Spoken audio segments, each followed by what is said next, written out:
Mana bugun 16 fevral kuni O'zbekiston Respublikasi Surxondaryo viloyati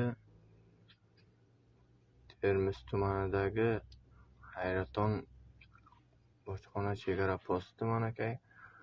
Kecha 15 fevral kuni Afg'onistondan jo'nagan edik manakay.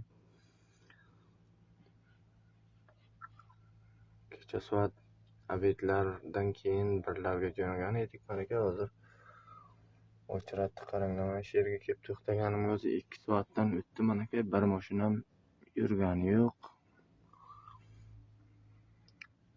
Holat mana shunaqa bo'lib yotibdi. O'chirat, orqa tomoni ham o'chirat, oldi tomoni ham o'chirat manakay.